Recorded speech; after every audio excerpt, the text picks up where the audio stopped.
Novembre, c'est le mois de la littératie financière et pour célébrer ça, j'ai décidé de vous partager plusieurs capsules sur les finances personnelles et aujourd'hui, on va se parler du REER et du CELI. Étant donné que j'ai beaucoup de choses à dire, je vais diviser ça en deux vidéos, donc abonne-toi tout de suite pour être sûr de ne pas manquer la deuxième partie.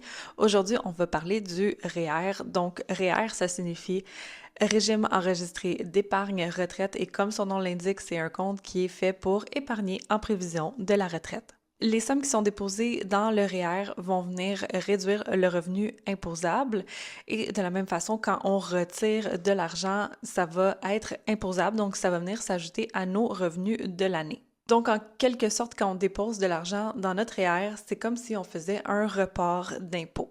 Et ça peut être très avantageux, surtout si on gagne plus maintenant qu'on prévoit gagner à la retraite. Il y a un montant limite que vous pouvez cotiser à votre REER et c'est déterminé en fonction de votre revenu. Donc, en 2025, c'est maximum 18 du revenu jusqu'à concurrence de 32 490 Pour connaître le montant exact que vous pouvez cotiser à votre REER, c'est disponible directement sur votre avis de cotisation. Donc, vous avez le montant que vous pouvez cotiser pour l'année. Il y a deux scénarios où c'est possible de retirer de l'argent de son REER sans être imposé. C'est le RAP, soit le régime d'accession à la propriété, ou le REP, soit le régime d'encouragement à l'éducation permanente. Donc, pour acheter une première maison ou pour retourner aux études, vous pouvez sortir de l'argent de votre REER à condition, bien sûr, que vous répondiez à toutes les conditions pour faire ce retrait-là. Pour le RAP, c'est maximum 60 000 par personne que vous pouvez sortir et pour le REP, c'est maximum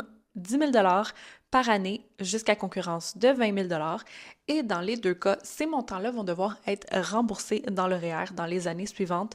Donc, vous avez une période de temps maximum pour faire votre remboursement à concurrence d'un certain montant chaque année selon le montant que vous avez retiré, bien sûr. Et finalement, super important de ne pas oublier que le REER, c'est un contenant, donc c'est un compte dans lequel on met de l'argent.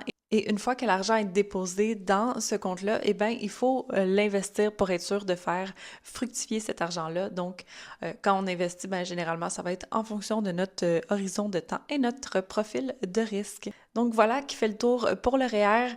Si ce n'est pas encore fait, abonne-toi parce que dans ma prochaine capsule, je te parle du CELI.